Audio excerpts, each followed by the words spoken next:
Welcome to Board Game Binge, the place where we bring you bite-sized, bingeable board game content from across the industry. I'm your host, James Staley, and in this episode, we're chatting with Roberto Panetta, owner of Rock, Stone, and Dice Games. His newest title, Gems of Iridescia, launches soon on Kickstarter. Roberto, welcome to the binge. How you doing, sir? Good morning, James. You know what? I got to say right off the bat, I absolutely love your energy. You're waking me up this morning. This is great. That's the intent, I guess. I just like shock everybody awake while they're listening to the podcast. Yeah, I just So got back from Gen Con yesterday, so I'm worn out a bit. oh, I know. I'm surprised you actually took the episode the day after Gen Con. I gotta tell you, like, because I know from watching I didn't get to go this year, but seeing everyone online, it's always funny seeing the rah excitement on day one, and then you see their videos on the last day when they're like at the airport or get in the car and Yep. they're just like their voice is gone, they can't talk, and they're completely spent. And here you are, literally the next morning, getting up early, chugging the coffee, and blessing us with your presence on our podcast. So thank you so much for joining us. How did Gen Oh, my Con go pleasure. for Thank you? you for having me. Oh, it was amazing. So, I actually originally was just kind of gonna go and network and whatnot, and then I ended up registering for events, but I registered super late, so my events were only added to the schedule like a few weeks ago. So I'm like, oh man, I'm gonna have a hard time filling those slots. But all my slots sold out, which was awesome. So, That's I was amazing. just demoing my game all weekend long. Oh, that's fantastic. Were you doing it in like did you have like a table area? Was it in like a prototyping? Like whereabouts did you do your demoing? Yeah, it's really cool. If you've ever been there, so you have the main convention center, which is the ICC or the Indianapolis Convention Center. I was lucky. So my demo area was actually in Lucas Oil Stadium, which is the football stadium right behind the actual convention center. Oh, that's And cool. what's cool is that you can actually hear people in there. It's not overly crowded. So I was actually really happy to be in there. I actually didn't get to the expo hall until like the last hour on Sunday where I just had like a break. I'm like, I better at least go check it out. That's awesome. And did you fly or did you drive? I How'd you did get there? fly. Yeah, I flew Yeah. in, so I had to connect through Toronto, and because there's never direct flights from Montreal to any of the cities where any of the cons are. No, that's crazy. And we're both Canadian, which is cool. Um, Yes. how long you been in this industry? Like, have you been working at this for a while, or how long you been gaming for? Yeah, so I've been gaming like I'd say I really only just got into the hobby in about like 2019. I mean, prior to that, Oh I wow. played board games. I enjoyed board games. Like I had played Catan, I had played Dominion, but it wasn't till like a few years ago. I think the one that really clicked for me, and maybe it was 2020, was Lost Ruins of Arnak is one of my favorite Yeah, games. that's a great game. And that really got me to kind of look into other games. I had never played a worker placement game. Hmm. So I really enjoyed the blend of worker placement with deck building. I thought that was so cool, and that kind of really got me into the hobby. Then I started working on my own game probably a little over 2 years ago. And actually, 1 year ago at Gen Con was the first time I ever put it in front of people that weren't in like my immediate social circle. So, it was actually playtesting it with complete strangers. So that was a really cool step forward. And then last May, I decided to leave my position of VP of Sales and Marketing at Hmm. a commercial refrigeration company Wow. to pursue this dream. So since May last year, I've kind of been doing this full time. So you're all in. Wow. I'm all in. I'm all in. Like I like to say, if you're gonna fail, fail spectacularly. What made you want to design a game? Like, because there's a lot of people in the hobby that aren't game designers, right? Like, it's what made you take that kind of a leap? Yeah, so I actually studied design for 7 years, like after high school. So I did a 3-year program in CEGEP or college, Hmm. and then I did a 4-year program in university, which was part of the fine arts program at Concordia University. And I absolutely love design. I loved creating things. And at the time, I was more of a graphic designer. And right coming out of school, I accepted a job at a company doing graphic design, which ended up being like a 15 or 17-year detour, I guess you can say, where I worked at that company for 17 years, eventually becoming the VP of sales Hmm. and marketing. Then I kind of had a burnout early last year, or actually, no, the fall prior to that. And I started to see a therapist. Hmm. And through that therapy, I learned that the reason why I was having a burnout or why I was unhappy or struggling with depression and anxiety was because I was unhappy in my work. That I was a creative person. I needed to be creating things and I wanted to create things. So that therapy helped me kind of develop the confidence in myself and to believe in myself and to kind of just jump in head first. And so I did it. And to be honest, I'll never look back. It's been the Wow. coolest year of my life. This industry is so amazing, welcoming. Everybody's so willing to help each other. Yeah. It's just been an incredible journey. I can never see myself going back to that kind of a corporate America type job. So have you lived in Quebec your whole life? I have, yes. I'm surprised because there's like zero accent. So my mother's French Canadian, my Yeah, father's from Italy. So it's funny, when I was really young, probably spoke French and Italian more than English, but then really. went to Oh, English school and then kind of lost the Italian. I mean, I can still understand it and read it, but I'm not very conversational in Italian. But yeah, I sure. mean, living in Montreal, you need to kind of speak French. So I've been able to keep up with that, no problem. Wow. Good for you. Because I mean, I over the years I've worked with a lot of people from Quebec, obviously being here in Canada. And Sure. there's always that Quebecois kind of accent, right? That kind Of of course. lingers in the background there. And like yours is, there's none. So kudos to you. That's amazing. It's a tough thing to be able to shed. Thank you. So Yeah, I mean, we're lucky. We're lucky to have two languages here, in my opinion. But yeah. yeah, especially in Montreal too, as a city. From my understanding, is that there's a lot of anglophones in Quebec, or sorry, in Montreal as well, right? So you kind of have that kind of almost like perfect 50-50 mix of English and French Yeah, in the city versus going to maybe some of the outskirts like Dorion or some of these other little kind of exactly. outside of Yeah. Montreal, right? So how did you come up with the idea for this specific game? So you decided you want to be a game designer or something that that you wanted to create. Where did this idea for the Gems of Iridescia come from? Like where did you finally land on, hey, I'm going to do this kind of a game? Sure. Well, honestly, so going back to Lost Ruins of Arnak, in that game, you're kind of revealing these tiles to explore these campsites. And Yeah. when you reveal a tile, there's certain resources there. So I really like that idea of like kind of like flipping over a tile and then there was a resource. And what I wanted to do in my game and kind of like the heart of the game is that each of those resources is tied to a six-sided die. So there's four main gems. Each one of them is tied to a die of a matching color. And it's a dynamic, constant market that's in constant flux. So essentially, you reveal a tile, there's a resource there, but that resource is tied to a dynamic market. That was kind of like the backbone of the game. Hmm. And then I wanted to make sure that players' actions or players had ways to kind of affect that market. So throughout the game, you're kind of affecting that market to try to benefit yourself or maybe hinder your opponents, depending on how you like to play. But yeah, that was kind of like the heart of the game right there. And then how many iterations did you go through? And was it always kind of gem based when you created? Like was it theme or was it mechanic first that it kind of came together for you? Yeah, well, I mean, the first resource I thought of was gems, just because I thought it'd be cool. I like gems; they're fun, shiny, sparkly. So, Gems are great. I mean, Yeah. definitely did start more, I think, with theme, but the idea was really, resource tied to that dynamic market. Gems just felt natural because you're revealing a tile, so you're kind of like unearthing something, so it kind of makes sense that way. But yes, it definitely went through many iterations. The first few versions of the game were so big and so broken.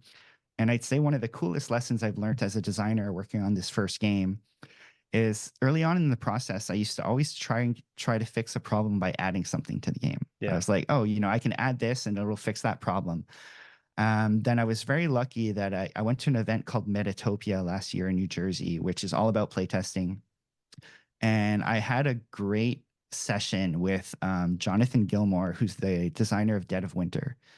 And he's like, hey, this part of your game is awesome. This is amazing. This is fun. This whole other part of the game, he's like, cut this out. He's like, focus on this.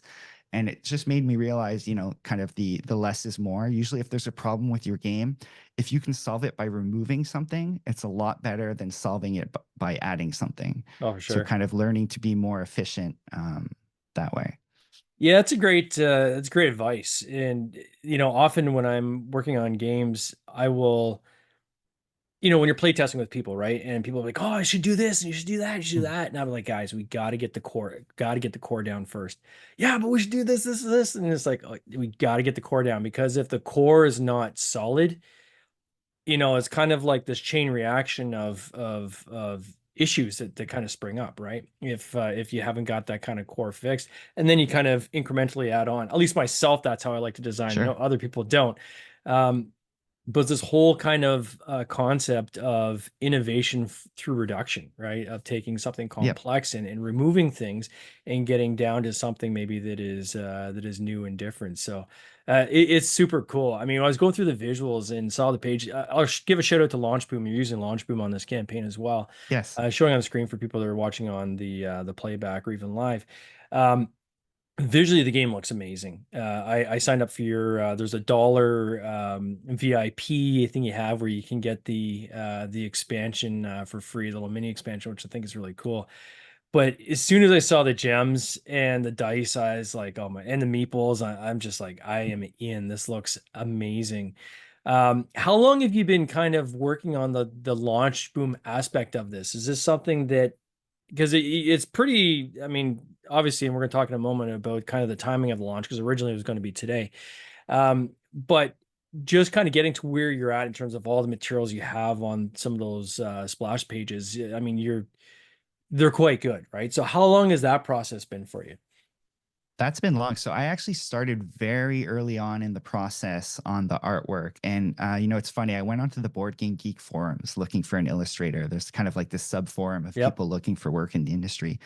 And I was just looking for somebody that had this kind of like hand-drawn, whimsical, fun, light-hearted artwork. Because I'm a weird, kind of quirky person, and I wanted the game to be weird and quirky. And I would be brainstorming at the dinner table with my family, my wife, and my kids about like different things we can put in the game. Hmm. And my son Henry, his favorite color is blue, and he really wanted Viking otters in the game. So that's why they're the blue player in the game are Viking otters. But I Oh, that's reached out to awesome. that illustrator. I'm like, hey, can you draw me some Viking otters on an airship with some gems? And she's like, what? I'm like, yeah, just can you draw that for me? And that actually ended up being part of the illustration on the cover of the box. That was kind of like one of the first things that we worked on. No, that's amazing. Yeah, the artwork is beautiful. I mean, congrats on that. It looks awesome. Yeah, and actually, I should probably shout out to Sarah Frieds Conlin, the illustrator, who's been working on this along with me the whole way. She's been amazing to work with. So has that been like a year-long process, 2 years? Like how far back did you start the artwork? The artwork's been over a year. It's probably been closer to 18 months at this point, Yeah, a lot of pieces, right? So it takes a long time. for Um, sure. I just finished up working on Cities of Venus Survivors, and I mean, we hired a Canadian artist based out of Quebec actually to help us with the illustration on that. And I mean, we had I think it was like 12 pieces, which doesn't sound like a lot, but it takes a long time Yeah. to illustrate and draw them, right? To get them to where you want them to be. So for people who are listening, can you describe how you kind of play this game? Like kind of the overview of how you play the Gems of Iridescia. Sure, absolutely. So, like the core concept, as mentioned before, there's four main gems, four different colors. Essentially, they're amethyst, citrine, emerald, and sapphire, or if you prefer, blue, yellow, green, and purple. But essentially, each of those four gems is tied to a six-sided die, and players are constantly affecting those values. And why those values are important is when you're mining in the game, you're actually rolling your mining dice, and you need to roll equal to or greater than the current value of that gem. Now, at the end of each turn, the value of that gem is going to creep up, creep up, creep up. Mm. When it eventually reaches a six and has to go up again, it's going to crash and flip back around to one. So people can use that to their advantage because you can also sell gems for their current market value. So essentially, trying to mine when they're low, sell when they're high is kind of like what you're trying to do in the game. And why would you sell your gems? Well, you can buy some really cool game breaking items that allow you to gain even more gems. And in the game, you're using those gems to restore relics as well. And when you restore a relic, you get the royalty points associated with that relic. So there's a few different ways to score. There's a lot of different set collection bonuses. The main mechanics of the game is kind of some light worker placement where you're revealing a tile. Under that tile is a gem. You place your worker on that tile, you gain that gem. Then if you want, you can spend a pickaxe or pay to go mining. and then you roll your dice to try to gain more gems from that tile. And you're kind of competing for space because you can kind of cut each other off on the map, and Mhm. no two people can ever be in the same location. And once a tile is mined, it's gone. So no one else can kind of go on that tile. So Oh, that's it's a lot awesome. going on, but yeah. Yeah, definitely. I love the like anything that has dice in it. I'm a dice junkie. I absolutely love the dice games. I thought it was really cool too in when I was looking at some of the visuals where you have and some of the videos I was playing back too where you have like the cards where you can place the gems actually on the cards, right, to then Sure. unlock that card and then add it to your stash. So this plays what like typically about an hour long playtime or Yeah, so it's 1 to 4 players. I'd say on average, like especially when I'm teaching or running a game and I can keep things moving along and I know all the rules, like in a 4 player game's easily 90 minutes, under 90 minutes. Mm. So yeah, I'd say on average anywhere from 60 to 90 minutes. And what's the weight? What would you describe as the weight of this game? You know, it's funny. Some people have started weighting it on BGG and they rate it like as a 2 on 5. So I'd say it's definitely um, kind of a light medium.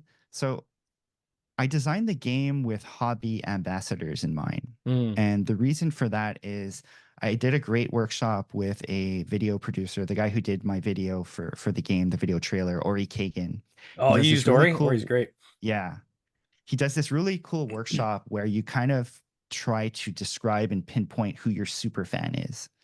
And I decided that my super fan would be somebody like me. Like I was designing the game for myself.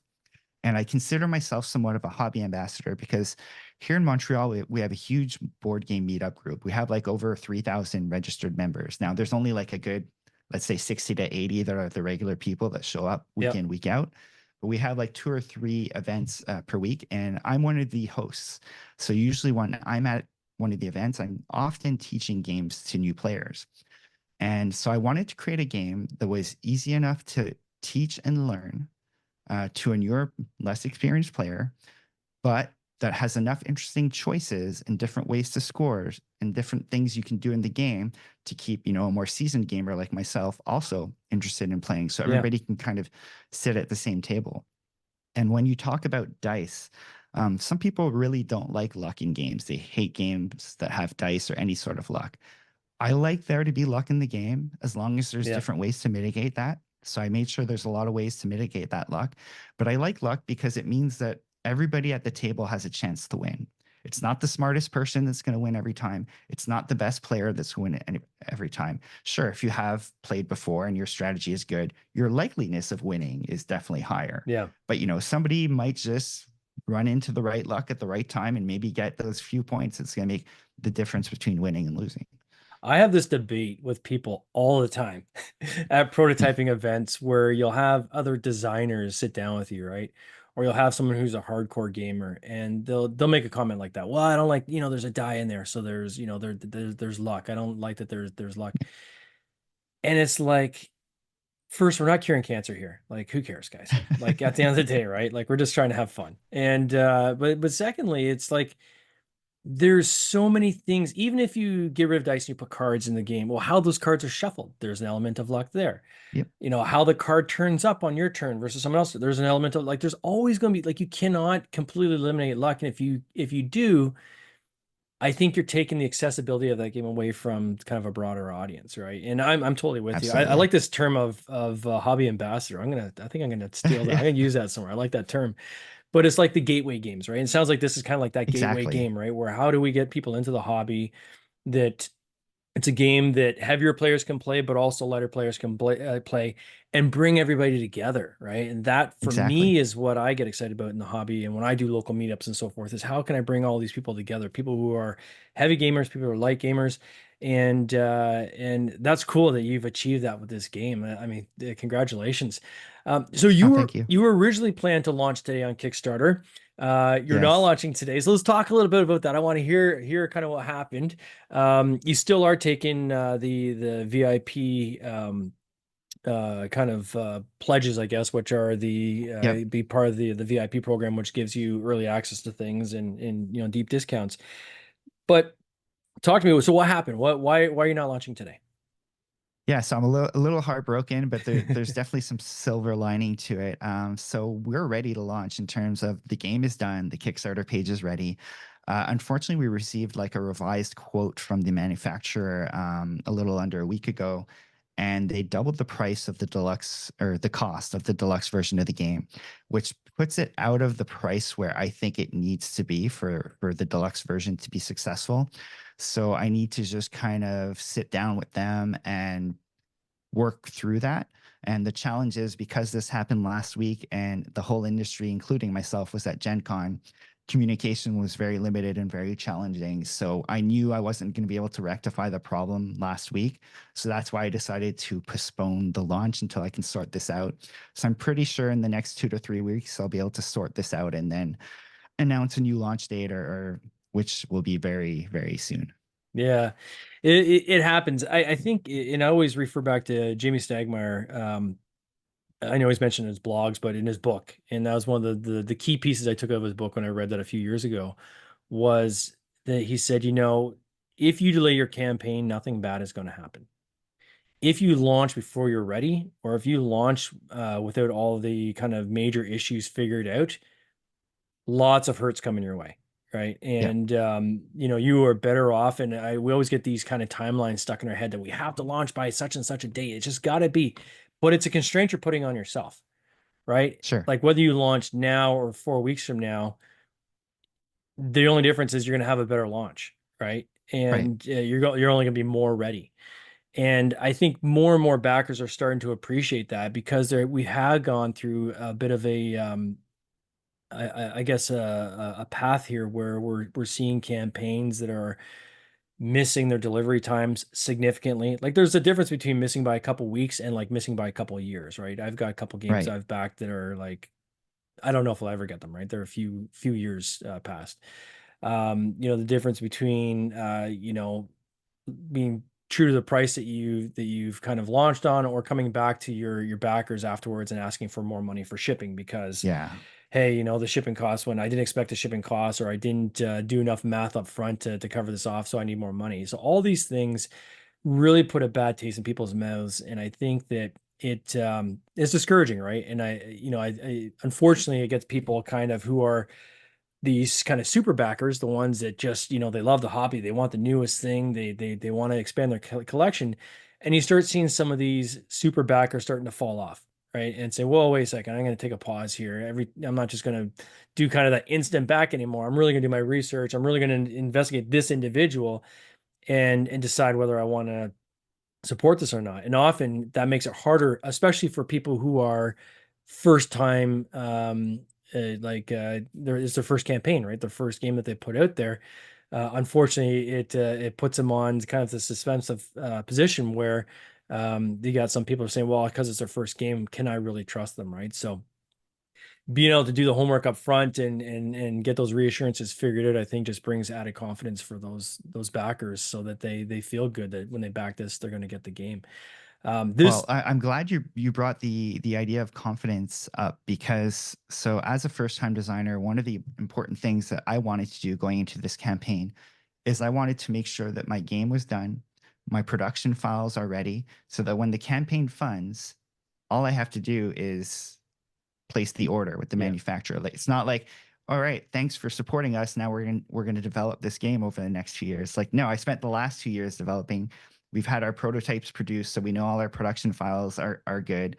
So it's really just a matter of getting the campaign launched, hopefully funding, and then placing the order. So to hopefully minimize that kind of lead time. Obviously, production takes time, yeah. fulfillment takes time, shipping takes time, things happen that are out of our control that we can't control, and that's going to happen, but at least everything that I was able to control and do is taken care of. Yeah, I think that's almost the cost of entry now, right? Like a lot of the games out there, if you go back like even 5, 6 years ago, the campaigns were very much like that. Here's some sketches, here's some things I'm working on. Help me develop this game, get to the next Right. level. And now Kickstarter is at the point where if you don't have your crap together, so to speak, right? If you don't have everything figured out, if you don't have the production ready to go, as you just said, art, everything's ready to go. Maybe you're going to work on a couple more pieces, but like the game's ready to go. That's a huge red flag, right? Sure. Like I've had people on the podcast where like off air, I'm talking to them and they're like, yeah, so can you recommend any manufacturers? And I'm like, recommend manufacturers? What are you talking about? Have you not got this Yeah. figured out yet? Like you're about to launch. Like, so, that's a very scary thing because so much can go wrong, right? And how can you accurately say here's what we're going to sell this game for if you don't even know these things, right? Like Yeah. it's hugely risky, and that's why you start seeing some of these publishers who never end up seeing their game never sees the light of day because they didn't have that homework done ahead of time. So kudos to you for having it ready to go. What is the mini Yeah. expansion? Thank I you. want to talk about this mini expansion. I'm personally curious because I've already signed up for the VIP. What's the mini expansion? What does that Yeah. do? So actually, one thing I want to point out also about the VIP is the VIP thing turns off a lot of people. And I spoke to a lot of people as to like, why does that turn you off? People didn't like the idea that like you can get some sort of exclusive discount or exclusive item that other people might miss out on because each backer should be in a way treated equally. So one of the things I'm doing differently from other campaigns is that discount and everything is going to be the same for everybody that backs the game. So anybody that backs the game throughout the campaign will have access to that for the same price or very close price. Unfortunately, because of exchange rates, it's going to Sure. be maybe like 50 cents more, but everybody's going to have access to the same value. So it was really important for me to kind of make sure that nobody gets punished for not discovering the game earlier. And those who want to place the dollar, for me, it's just a way of them showing early support. And obviously, it's super appreciative, and it's kind of saying like, "Hey, here's the dollar because I'm like 99% sure I'm going to back your game." So obviously, that means a lot. So a mini expansion is called Starlight of Iridescia. And what it does, it's going to add a fifth gem type to the game called the Star Gem. And in the game, there are certain tiles that are rainbow tiles. Essentially, when you land on a rainbow tile, you get to pick which gem you're mining. In the mini expansion, we're actually swapping those tiles out with, it's like an observatory that's pointing at the sky. And if you manage to get a certain item called the Starpoon, and you get to one of those observatories, you can use that Starpoon to grab one of those star gems from the sky. That's awesome. And then there's 4 new relics that you can restore with those star gems that give you additional points. So it'll be adding 4 new relic cards to the game as well.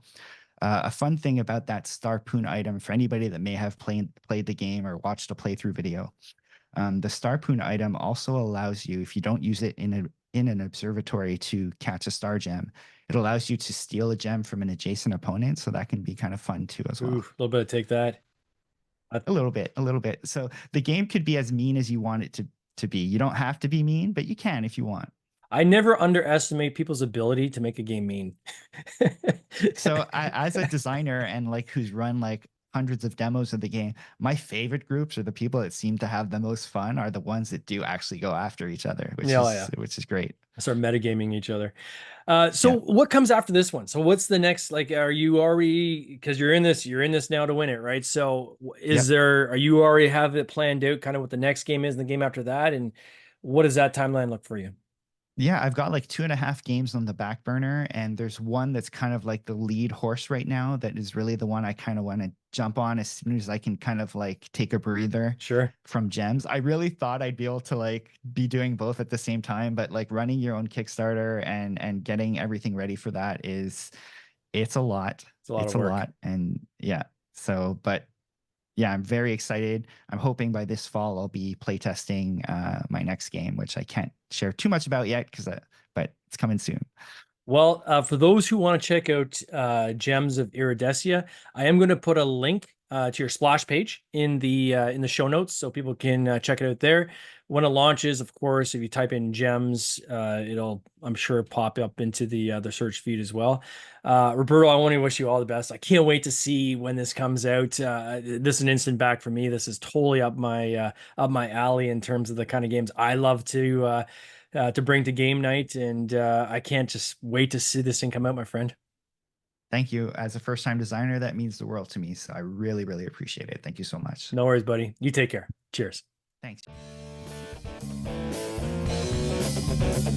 This has been an episode of the Board Game Binge podcast, hosted by James Staley, produced by James Staley and Mike Bruner, with original music by Nick Smith. If you would like to watch these interviews live, simply subscribe to our YouTube channel, Board Game Binge, and you'll get access to live interviews, giveaways, and interesting board game content from across the industry. I can't wait for you to join us. See you next time.